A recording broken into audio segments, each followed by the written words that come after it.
Ինչպես եւ խոստացել է սիրելի հեռուստադիտողներ, մենք մեր սիրելի արտիստին ասում են նոր գույներով ենք բացահայտելու,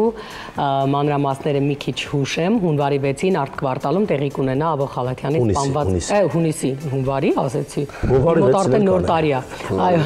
Ավո Խալաթյանից սպանված թատրոն խորագրով անհատական ցուցահանդեսի բացումը հատուկ հյուրերի համար, իսկ արդեն հունիսի 7-ից հանրության համար ու կտեսնենք մինչև ամսի քանիսն է լինելու ցուցադրությունը։ Դե ասում է արդեն ամեն ինչ ասված էր, մեջուրն է դերասան Ավո Խալաթյանը, ողջույն։ Ողջույն։ Ուրախ ենք քեզ տեսնել մեր տաղավարում։ Նույնպես սիրելի Անուշիկ Դավիթ, շատ ուրախ եմ, ինձ շատ սիրելի հեռուստաընկերության առավոտը ձեզ հետ եմ։ Ողջույն բոլորին, շատ հաճելի է սկսել օրը ձեզ հետ։ Շնորհակալ ենք։ Ես իմիջիալոց այս ցուցադրության մասին ոչ թե քեզնից իմացա, այլ ընդհանուր ընկերներից ու մեզ համար բացահայտում էր, երբ իմացա, որ դու ունենալու ես նման ցուցադրություն։ Սկզբից ինձ թվաց, որ տենց ընկերական մտքեր են, հետո պարզվեց չէ, սա լուրջ է։ Ու բոլորս, ովքեր այդտեղ հավաքված էին մի շարք դերասաններ, այդ ներկայացման ժամանակ էր, էլի փորձի ժամանակ էին քննարկումներ անում, շատ դերասաններ այդտեղ ասացին, ո՞ւնց, տենց բան կա, Ավոն նկարումը գիտի մոտա ու մեզ համար բացահայտում էր։ Իրականում գուցե հեռուստադիտողի համար է բացահայտում, որ դու նաև ոչ միայն տաղանդավոր դերասան ես, այլ նաև ես ավարտելով Կոջոյանի դպրոցը, Զուգահեռ դպրոցին, պիտի դառնայի նկարիչ ու հանկարծ վերջին դպրոցական տարիներին, այսպես կտրուկ շրջադարձ եղավ ու գնացի թատերական ինստիտուտ, բռնելով մորս ճանապարհը։ Եվ այդպես 27 տարի 98 թվականից Պարոնյան թատրոնում արել եմ դերասանի կարիերա, մինչ օրս չեմ հրաժարվում բեմից ու թատրոնից, սակայն անհատ ստեղծագործողի կյանքը ինձ այսօր ավելի է գրավում, որովհետև կոլեկտիվը, այսօր կոլեկտիվ կոչվածը երևի դա միշտ է եղել եւ չգիտեմ, Չարենցից սկսած բոլորն էլ ասել են, որ միասնությունը շատ կարևոր բան է այսօր։ Եվ այդ միասնության պակասը կոլեկտիվ կոչվածը ինձ մի քիչ վանեց այսօր ու ես անցա իմ անհատ ստեղծագործի ճանապարհը բռնեցի, սա արդեն թվով երրորդ ցուցահանդեսն է լինում, առաջինը եղավ նախորդ տարի սեպտեմբերին, հետո նույն շարքը ցուցադրությունը գնաց Լոս Անջելեսում եղավ, հայ եկեղեցում, հայկական եկեղեցում, առաքելական, Բրբանկի, Զորայան կենտրոնում, Մինաս Հալաջյանի հետ համատեղ, մեր հրաշալի գեղանկարիչը Միացյալ Նահանգներում, եւ հիմա այստեղ նորից անհատական ցուցադրություն Արտկվարտալում հատուկ ընտրված մի վայր, շատ սիրելի ինձ համար մի վայր, որտեղ հավաքվել են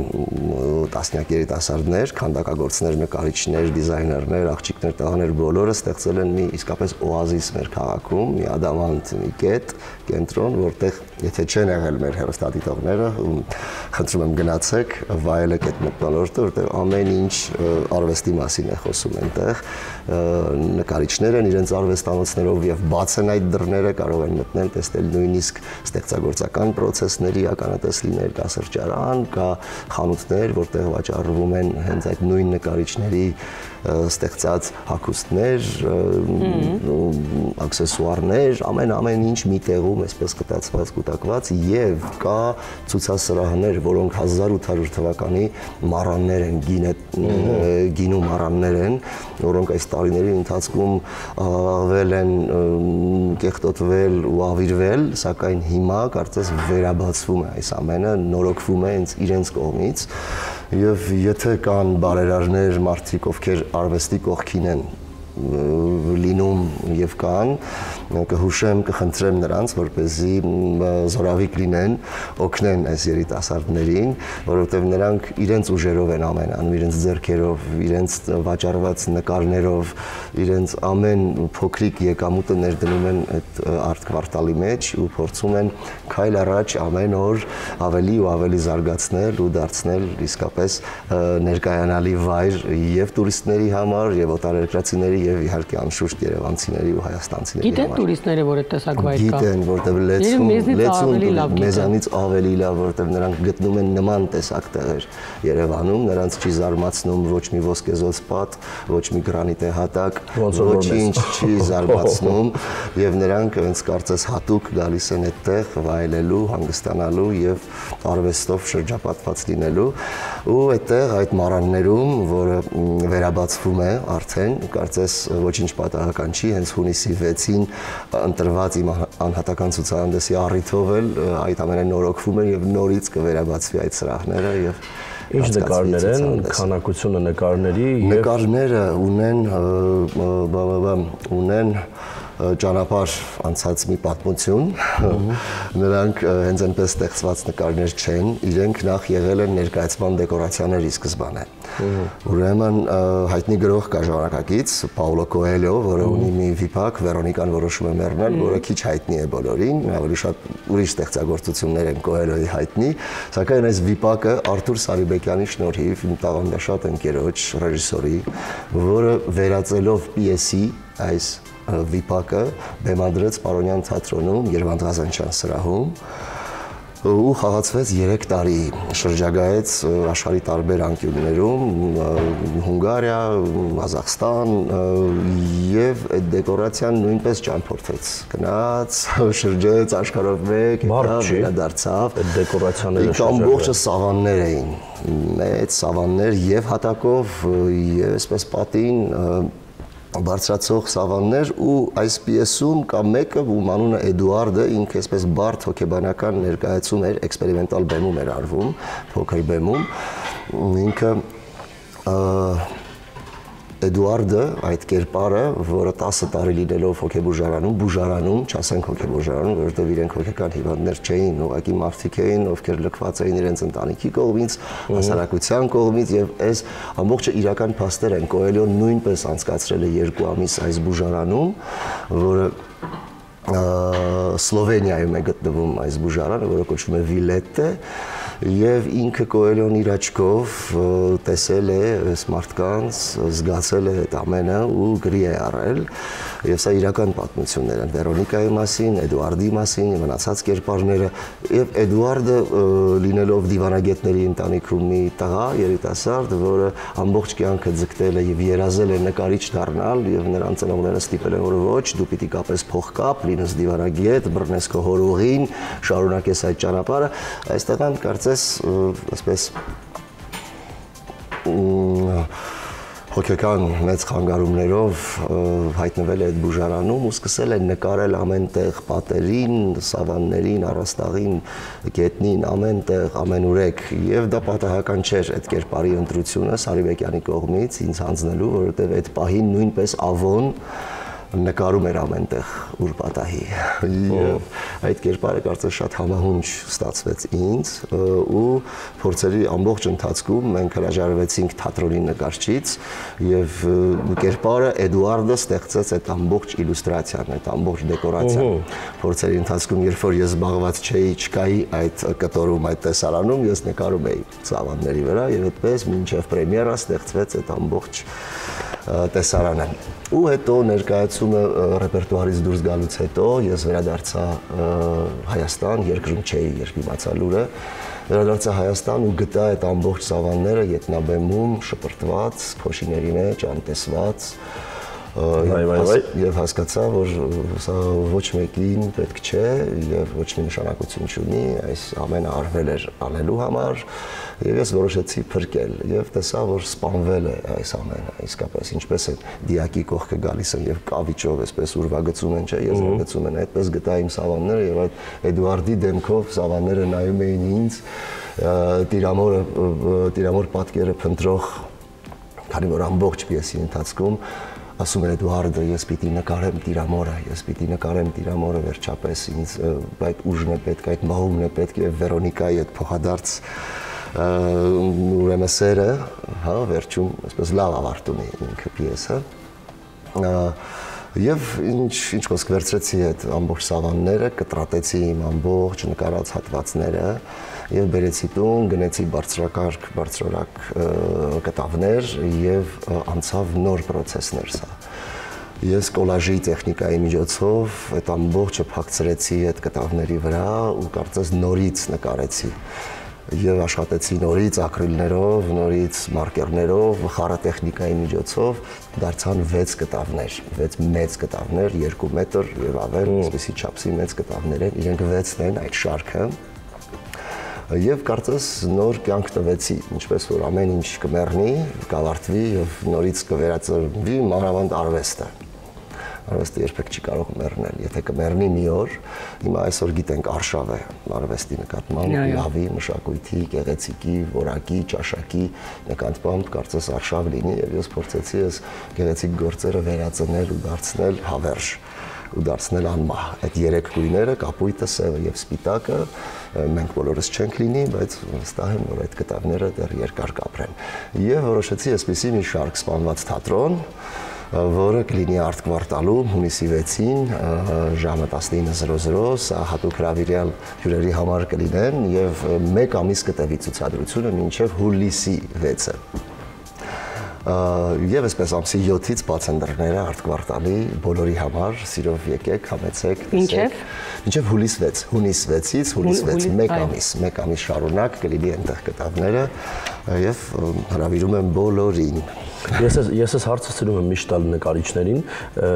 եթե ինչ որ որևիցե մեկը մի նկար կամ շարքը հավանի, ինքը վաճառքի ենթակա է թե չէ։ Ես ի սկզբանե որոշել էի չվաճառել այս շարքը, որովհետև ես ուզում եմ ինքը ցուցադրվի մի քանի տեղ, նույնիսկ արտերկրում։ Բայց եթե գնորդներ հայտնվեն, անշուշտ ցանկալի կլինի ամբողջ շարքը գնվի, բայց եթե որևէ գործ հանկարծ հավանեն եւ այսպես ցանկանան անպայման ձեռք բերել այս նկարը, անշուշտ կվաճառվի, սակայն պայմանագրով, որ եթե ցուցադրություն լինի, որ շարքից բացակայող նկարը գա ցուցադրվի եւ այդպես ավելի է իր արժեքը բարձրանում, ավելի է ինքը թանկանում։ Իհարկե։ Անշուշտ, այո, այդպեսի պայման կա, բայց ի սկզբանե ոչ մի գին, ոչ մի բան չի լինելու, ոչինչ գրված չի լինելու, կա համադրող կուրատոր Սոնան Մինասյան, շնորհակալությունների շարք ունեմ իհարկե Սոնային Մինասյան, համադրողը, որը իմ կողքին է ի սկզբանե, այս ցուցադրության նախաձեռնությունը իրենն է, եւ ուզում եմ շնորհակալություն հայտնել Արդինի ստուդիայի տղաներին, իդեմս Համայակ Ռոստամյանին, Մուշեղ Բայլյանին, որ ամբողջ այդ վիդեոարտերը նույնիսկ լինելու, ինքը պատմելու է ինֆորմացիոն վիդեոարտեր, թե ինչի մասին են այս կտավները, չիմացողը, ներկայացումը չդիտողը, մեր եթերները չդիտողը, որ հասկանա ինչի մասին են այս կտավները, Արդինի ստուդիային։ Դա պատմությունը շատ կարևոր է։ Շատ կարևոր է։ Մարիամ Գևորքյանին, կլիպմեյքեր, ֆոտոգրաֆ, հրաշալի իմ ընկերուհուն, որը այս ամբողջ փաթեթը պրոյեկտը ստեղծեց, սկսած աֆիշներից, հրավերատոմսերից, բուկլետներից, դիզայնից եւ ամենը Մարիամին Գևորքյան, ուզում եմ շնորհակալություն հայտնել ձեր թույլտվությամբ Զոե Ճերմակ խաղուն փրփրուն գինիները, որը ինձ հետ է լինելու այդ օրը եւ ավելի այսպես մթնոլորտը ավելի տրամադրող է դարձնելու Զով ամառային երեկոն եւ իհարկե Արտ Կվարտալի ողջ ստեղծագործական կազմին, հիմնադիրներին, Հարությունին նկարիչ, Հովարդ, իր այսպես ստեղծագործական անունը, Անի Չոպուրյանը, նկարչուհի դիզայներ, եւ երևի թե այսքանը, մեծ չի իմ թիմը, շնորհակալություն եմ հայտնում բոլորին, ու այսպես Դե, բայց չեն կարող քեզ չհարցնել, արխիվում ինչ հետաքրքիր նոր ներկայացումներ կարող են լինել նաև ձեր մասնակցությամբ։ Սպասվում են, քանի որ ես արդեն չկամ Պարոնյան թատրոնում, այլևս 27 տարի լինելուց հետո, այո։ Այս նորությունները սա էլ եղավ պատճառ, որպեսզի ես վերջնականապես ջնջեմ պետական թատրոն ասվածը ինձ մոտ, կլինեն այսպես հրավերներ, լավ պրոյեկտներում, ես անշուշտ երկու ձեռքով կմասնակցեմ, հիմա Ինձ թվում է գիտեք ինչ ժամանակներ են կապրում, այն որ հեքիաթի մեջտեղը կա, չէ, որ հələ չարը հաղթում է։ Ինձ թվում է մենք այդ հեքիաթի հետ մեջտեղում ենք, որտեղ չարը հաղթում է։ Ոնց մինչև հիմա դեռ նախանձը, չկամությունը։ Չէ, ես արդեն իհարկե համոզվել եմ, բայց ես յուրաքանչյուր ոլորտում եմ տեսնում սա։ Բոլոր գրագետ, տաղանդավոր, նվիրված, ինչ որ արժեքավոր մարդիկ ինչ որ sense ատակայի մեջ են։ Կամ գնում են երկրից թողնում են, հեռանում են, այսպես վերջնականապես այրում են կամուրջները գնում են, կամ դուրս են գալիս, հեռանում են մարդկանցից Ֆիզիկապես էստեղ են, բայց մտքերով գնում են։ սաղավոր բան։ Այո, սա բոլոր նրանք, ովքեր ֆիզիկապես չեն գնում, ֆիզիկապես։ Պարոնյան թատրոնը իմիջ այլոց Երևան Ղազանչյանից հետո ինձ մոտ ավարտվեց։ Ինձ մոտ ավարտվեց Զավեն Աբրահամյանից հետո, Արա Դեղտրիկյանից հետո, Կարինե Բուրնազյանից հետո, Հովակ Գալոյանից հետո Հովակն էլ դուրս եկել։ Վաղուց, շատ վաղուց դեռ։ Եվ այսպես ինձ համար ջնջվեց այդ ամենը։ Հիմա նոր կոլեկտիվ է, նոր կոլեկտիվները երիտասարդներ են, չգիտեմ, բայց կարծում եմ մեծամասամբ այսօր ամենտեղ ես հանդիպում եմ հաստիկ զբաղեցնողների։ Վերջերս մի միջադեպի ականատես եղա, երբ շանս բան եմ տալիս միշտ պետական համալսարանի պարտեզներում, տեսա թե ինչպես Այգեպան կոչված է շակերտների մեջ, որը շփվում է ծաղիկների ու ծառերի հետ, այն էլ ոչ այդքան բարեկարգ տեսք ունեցող մի այգում, քարով խփում է շանս, որը մտել է խոտերի մեջ։ Ինչ լավ է, ես այնտեղ չեմ եղել ձեր փոխարեն, շատ ավելի տխուր փաստ է առաջ կանգնել։ Եվ հասկացա, որ այդ մարդը սուտ է իր ամբողջ էությամբ, որովհետև չի կարող բնության հետ շփվող մարդը քարով խփի։ Սա բարձ փաստ է, որ նա հաստիկ է զբաղեցնում այդտեղ ու նման տարբեր ոլորտներում տարբեր հաստիկներ զբաղեցնողներ այսօր։ Նույնն էլ թատրոնում։ Ինչ դիպուկ ձևակերպում էր իրականում ձեր ձևակերպումը հաստիկ զբաղեցնող, որովհետև ես իսկապես փաստում եմ, որ մենք հենց այդ իրականության մեջ ենք ապրում եւ բոլոր ոլորտներում է դա երևում ու տարիների վեր աճ չգրանցող, ոչ մի, չգիտեմ, սիրուն ապրելու մասին պատկերացում, այո, ոչ մի քայլ չկա եւ իմիջիայլոց այդ քայլը ոչ միայն մասնագիտական այդ հաստիկ են զբաղեցնում, այդ հաստիկը զբաղեցնում են էլի ծանոթի միջոցով։ Այո, անշուշտ այդպես է Հայաստանը։ Այսինքն ծանոթներ չլինի, այդ հաստիկներ չեն կարող զբաղեցնել։ Իրականում լրիվ այդ իրականության մեջ են բոլոր առումներով եւ ես շատ լավ եմ հասկանում, որովհետեւ հոգեբանական առումով նվիրյալները գնում են իսկապես իրենց գործը սիրողները։ Գիտեք ինչու, որովհետև ժամանակին նվիրյալները, եթե անգամ խոսենք ֆինանսական դժվարությունների մասին, բայց իրենք ունեին լուրջ հեղինակություն հանրության կողմից, իրենք գնահատվում էին պետական մակարդակով էր դա գնահատվում։ Նրանց այնպես էր ոգևորում են, բայց շարունակելու իրենց գործը, այդ շնորհակալ լինելը հանրության, այդ գնահատանքը հանրության, կարող է գումար չաշխատել, բայց այդ սերը համատարած նրան մահում էր, որ գնա իր գործին, իր սիրած գործին ու մնա իր տեղում, հիմա չկա այնպեսի բաներ, արժեքազրկվել է ամեն ինչ, այսպես զրոյացվում է կարծես, եւ ուր ենք գնում Աստված գիտի։ Գիտես ինչ հիշեցի։ Շատ ցավալի է լսել։ Թումանյանի ապրած տարիները հիշեցի, երբ որ խոսում ենք սիրուց, երբ որ խոսում ենք ինչպես են մարդիկ վերաբերվում իրան, ինքն էլ էլի գումար չաշխատելով, շատ ծանր պայմաններում ապրելով, բայց ժողովրդի սերը, ընկերների սերը, իր կարևոր առաքելությունը գիտակցելով ինքը ինչեր էր անում, բայց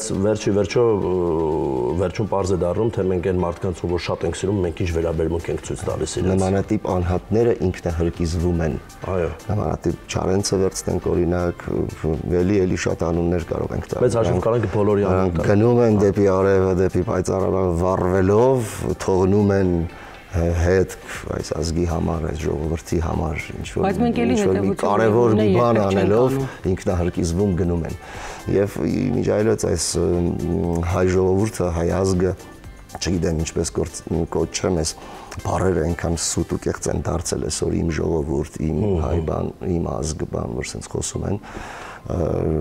շատ տհաճ է կողքից, բայց այդ ազգի մեջ անհատների շնորհիվ է, եթե ինչ-որ մի բանի հասել է այս ազգը, եթե ինչ-որ մի ձեռքբերում ունի, դա անհատի շնորհիվ է, երբեք կոլեկտիվը, երբեք միահամուռ,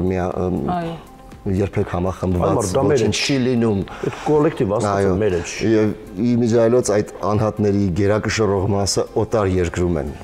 ստեղծագործել, գործել ու արել։ Գնահատվել դուրսը։ Լրիվ ճիշտ բանի թեմայի մեջ ենք։ Իմ եղբայրն էր հենց մի քանի օր առաջ նույն ձևակերպումն արեց, որ պիտի հասկանաս, որ միևնույն է անհատների հաշվին է սա լինելու ու ասում է դե մի մարդ, որը ունի լուրջ պատասխանատվություն երկրի հանդեպ, բայց միևնույն է ինքը այս երկրում չի ապրում, այնպես դուք նշեցիք։ Ու թվում է թե իրենք պիտի դրանով ավելի հեռու լինեն, ավելի, չգիտեմ, անտեղյակ լինեն, բայց այդուհետև որ իրենք շատ ավելի ինֆորմացված են, շատ ավելի են կողքին, շատ ավելի են ցավում, ու ես միշտ ասում եմ, այս Երևանը նենց Հայաստանը մեղքս գալիս է, ասում եմ մեկը չեղավ, գար Տեր Երևանին ու սիրեր իրան, որ եկել է։ Կեցես Անուշիկ, ես էլ նույն իսկապես սիրել ոչ թե սին ու սուտ խոսքերով, այլ իսկապես գործով, անելիքներով ապացուցել, որ իսկապես սիրում է, չունենք, ցավալի է։ Եվ այդ նույն իրականության մեջ մենք ուրիշ տարբերակ չունենք մտածելու, դե լավ է լինելու հետ նայր պատմությանը, լավ է։ Չէ, բան չունեմ ասելու, բայց ես երբ որ մտածում եմ, որ պետքա լավ լինի ու ես փորձում եմ իմ գործը անել, լավ անել, ինքը ինձ ապրեցնում է, ուրիշ տարբերակ չունեմ, լավ ինչ անեմ։ Անշուշտ, սա է միակ ձգտումը, սերդ եթե կա քո գործի նկատմամբ, ում պիտի անես անմնացորդ, անես ու չմտածես ոչ մի հետ հայացք, ոչ մի ենթատեքստ չփնտրես ու անես ու հարարես ու աշխատես։ Գիտեք, ինձ համար իսկապես շոկային էր իմանալ, որ դուք թատրոնում չեք, որովհետև գոնե թե ես լինելով այս ոլորտի մարդ ու ոչ միայն այս ոլորտի, նաև հանրության կողմից լսող մարդ, որովհետև շատ են մոտենում ասում, ես գիտեմ, թե ինչ վերաբերմունք ունեն որպես արտիստի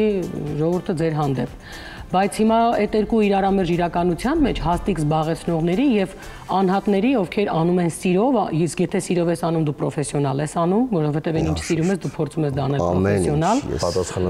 Արի ուտես, որ այդ հաստիկ զբաղեցնող կույտը միևնույնն է խժռում է նվիրյալին, ով որ սիրում է, այդ տարածքն էլ է սիրում, ինքը հարգանք ունի այդ տարածքի նկատմամբ, դուք խոսում եք կուլիսներում շպրտված, հա, բասնարների, հա, դեկորացիաների մասին, իսկ իրենք ինչ խնամքով են պատրաստվել ժամանակին, ինչ պատասխանատվությամբ հանրության առաջ ներկայանալու համար։ Ի վերջո մենք անում ենք այդ գործը ամիսների վեր, գիտեք, դուք էլ այդ երկու պատասխանատվություն եք ստանձնել, որ հետո մենք դերասաններս ամեն գնով փորձում ենք, մանավանդ ես, որտեղ որ զբաղված լինեմ, երգի ընտրություն կլինի, նկարի թեմա որոշելու կամ որևէ դեր խաղալու կամ ներկայացման զբաղվածներ ատամներով, այսպես ամեն ինչ պիտի անեն, որ դա լավը լինի, որ դա ներկայանալի լինի, որ դա գեղեցիկ լինի, մենք գալիս էինք ժամեր առաջ ներկայացումից, կիսատ պռատ շարված դեկորը նորից վերաշարում էինք, նորից վերադնում էինք այդ ամենը, իմ ձեռքերով, մեր ձեռքերով նորից պատրաստում կոկիկ, որ հանկարծ հանդիսատեսը ոչինչ չտեսնի, ոչինչ չզգա, որ հանկարծ այստեղ ինչ որ բան այն չէ։ Մենք անում ենք մի քանի, այսպես, մասնագետի գործ, մեր գործը թողած։ Այդպես է եղել միշտ։ Որովհետև այն ինչ որ դուք անում եք, առհասարակ են մարդիկ, մենակ արվեստագետները չէ, ովքեր որ երկար տարիներ սովորել են, դրանից հետո իրենք եկել են իրենց սիրած գործին, իրենք դողում են ոչ թե աշխատավարձ ստանալու համար, այլ իրենք դողում են վաղը մյուս օրը ստեղծագործելու եւս մեկ նոր գործ հանրության դատին հանձնելու համար։ Բոլոր մարդիկ, ովքեր հաստիկ են զբաղեցնում, իրանք չեն վախենում ոչ մի բանից, իրանք կներեք հազար անգամ թքած ունեն դա վաղը կլինի, թե չի լինի։ Իրենք մենակ եկա աշխատավարձի տերն են, ու վերջ։ Իմ երեխան է գալու ինձ տեսնի, իմ հարազատները, իմ ընտանիքը չհաշված հանդիսատես ու հանրուց ամոթ չի, որ այդպես ներկայանաս։ Ու իրանք գիտեն, թույլ կողմերը գիտեն։ Գիտեք, մարդիկ կան, ովքեր ապրում են ոչ միայն իրենց համար, հիմա փորձեմ մեկնաբանել, եթե հնարավոր կլինի դա ճիշտ ձևակերպել, մենք ապրում ենք շատ հաճախ նաև մեր ծնողների հեղինակությունը շարունակելու ու պահելու համար։ Դուք քիչ առաջ նշեցիք ձեր մամայի մասին, ինձ համար արիստոկրատ եւ գեղեցիկ կնոջ իդեալ, որի հետ ես եւ շփվել եմ ինստիտուտի պատերից դուրս եմ շփվել որպես կնոջ, մասնագետի հետ եմ շփվել խորհուրդներով, ես բացարձակ հաճույք եմ ստացել, չգիտեմ, շարժու ձևից, հագնվելու ձևից, զարդը կրելու կերպից, ինձ համար այո, այն կանացի իդեալներից մեկն է, որ ես արդեն եմ ունեցել թատերական ինստիտուտի տարիներին հանդիպելու, ազնիվ ինձ բոլոր ընկերները գիտեն այդ մասին։ Հիմա տեսեք, դուք ապրում եք նաև ձեր ծնողների հեղինակությունը շարունակելով, նաև հեղինակություն ձևավորելով երեխայի համար։ Մարդիկ կան, ովքեր ոչ մեկն ունեն, ոչ էլ մյուսն են պատկերացնում։ Իրենց համար օրը սկսվում է օրինակ պահել այդ ճղճիմ հաստիքը, որը իրենք անում են վատ, եւ հնարավորինս ում մասին կարելի է խոսել, որովհետեւ սեփականի մասին խոսելու բան չկա։ Եվ այս իրականությունը գնալով մեծանում է։ Մենք այդ արդեն տեղափոխել ենք համացանց, մենք արդեն այդ փոքր մենք մեզ համար դարձել է մեզ համար դարձել է այդ սուրճ խմության արարողության ժամանակ ինչ որ մեկի մասին ավելի շատ վատ բան ասելը դարձել է հեղինակություն։ Այ ես ավելի շատ բան կարող եմ ասել, քան այն մեկը։ Եվ այս ճղճին գոյությունը ապահովելով ապրում ես եմ։ կարծում եմ, որ բեկեց, փոխեց մարդկության ճակատագիրը։ Մանավանդ բայց այս վերջին տարիներին հատկապես շատ հայտնի է։ Դեմքեր բարձվեցին, բացվեցին։ Չգիտեինք, որ այդպեսին էին, ինչ որ միտեղ շնորհակալ եք համացանցին, ավելի լավ էր դեմքը բարձվեր ուրիշ ձև, օրինակ բացահայտվեր, որ այս տաղանդավոր դերասանը նաև տաղանդավոր նկարում է։ Սենց դեմքեր գոնե բարձվեն, որովհետև շնորհակալ եմ։ Ասում եմ, համացանցը կոնկրետ մեր պետությունում համացանցը հասարակությանը փչացրեց, որովհետև հիմա նայ ուզում ես մարդուն ճանաչես, իրան մի քիչ մենակ ես թողնում հեռախոսի հետ ու պարտադիր որ ինտերնետ ունենա, Wi-Fi ունենա ինքը։ Հանճարեղ մտքեր ա գրում, հանճարեղ բաներ ա գրում, առավոտյան կոֆեի շուրջ ինչեր են գրում։ Ես լուրջ եմ ասում, ինձ թվում է ես մի քիչ հետո որ համացանց մտնեմ, տեսնելու եմ, որ ես Մոզամբիկում եմ արդեն, լուրջ եմ ասում։ Սահյանը մի լավ բանաստեղծություն, միջակությունները կերան, կուլ տվեցին, տուր նրանց մի բուռ ամոթ, մի բուռ խիղճ, մի քիչ խիղճ ու ամոթ չունեն, այդ մի բուռ ամոթը չկա։ Իրականում իսկապես դրա համար ասում են այն կիսագրագետներն ավելի վտանգավոր են, այդ միջակությունը խժռեց այն լավ սերուցք է իրականում եւ մենք այս անհատների արված գործի ապրելու ձևի շնորհիվ, որովհետեւ այդ երբ դու գիտես ինչ ես ժառանգել եւ ինչ դեռ պիտի հետո թողնես որպես ժառանգություն, դու այդ մեջտեղում հասկանում ես թե ինչ կարեւոր պատասխանատվության մեջ ես։ Ես մի անգամ եղբորս ասացի շատ դժվար է ապրել եղբոր հեղինակության համար, ծնողների թողած հեղինակության համար, կյանքս կերել եք, մի բան էլ իմ դստեր հեղինակության համար, դու մեջտեղում, բայց ես հասկանում եմ, որ դա նաև այո, ապրելու կարևորագույն արժեքներից մեկն է։ Դու գուցե շատ հեշտ չես ապրում, ոնց որ օրինակ մի քանի տենց կիսա անհասկանալի երևույթներ հեշտ չի տենց ապրել։ Վահրամ Սահակյանն ասում է լիգրներ, լիգրը դա ոչ վագրը, ոչ արյուծ, լիգրներ։ Ձեզ պիտի շատ հաճախ կանչենք։ Եւ իդեպ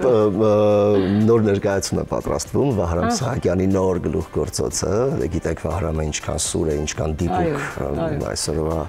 մեր ժամանակակից գրողների մեջ։ Կարող իմանալ ով է լինելու դերասանական կազմում։ Դերասանական կազմում, այո, ես կարող եմ վստահ չասեմ ազգանունները, բայց Իրինա Դանիելյանը կա եւ ամենակարևորը Գևորգը Ոզնիների, Գևորգի ազգանունը թողնել են ինձ ընկերները։ Երիտասարդ դերասաններ կան Գոյ թատրոնից, որը էլի սպանվեց վերջերս, մեր աչքի առաջ, եւ իհարկե Արթուր Սահակյանը, հրաշալի բեմադրիչ, ռեժիսոր, որը հեղինակ է շատ հայտնի ներկայացումների, Մեղուլպա, Հատավանադա, երկու ընկերը եւ Վահրամ Սահակյան, Արթուր Սահակյան այս դուետը շոշմեցուցիչ արդյունք է տալիս միշտ։ Մանավանդ թեմա էլ կա, թեմաներ կան, շատ այսպես դիպուկ գրված պիես է այս անգամ Վահրամի կողմից։ Դուք կաք։ Ես կամ, այո, իհարկե գլխավոր դերերում ենք։ Արմանը Ղազարյան դերասան, էլի մասնակից է։ Եվ այնքան դիպուկ գրված պիես է, այնքան ես կարծում եմ ինչ մեծ ցավ է ապրելու հանդիսատեսը լսելով այդ տողերը, ինչ մեծ ապտակ է լինելու մեզ բոլորիս, պատրաստվեք սիրելիներս։ Եթե կարողանանք հետևություն գոնե անել։ Եթե կարողանանք, այո, հետևություն անել, շատ լավ կլինի, որովհետև չենք անում։ Կան փաստեր, որոնցից հետո էլի նույնը կրկնվում է, նույն սխալները, նույն բայց Վահրամն էլ չի դադարում պայքարել, կռվել, գրել, անհատներն են էլի նվիրյալ, շնորհիվ պահում ենք։ Թույլ տվեք եւս մեկ անգամ սիրելի հեռուստադիտողներ հիշեցնել ցուցահանդեսի օրը, հունիսի 6-ին է մեկնարկում Արտ Կվարտալում եւ կտևի մինչեւ հուլիսի 7-ը։ 6-ը։ Ես ներկա կլինեմ մեկնարկի օրը, քանի որ այո, ձեր կողմից արդեն ստացել եմ հրավերը։ Ստեղծագործական թիմին կենտրոն հեռուստաընկերության, շնորհակալ եմ հեռուստաընկերությանը ձեզ հրավերի համար։ Սիրով շատ հետաքրքիր էր ձեզ հետ զրուցել, շատ բովանդակային ստացվեց մեր հանդիպումը։ Անշուշտ ես շատ եմ սիրում ձեզ, մերսի շատ։ Ես շնորհակալ։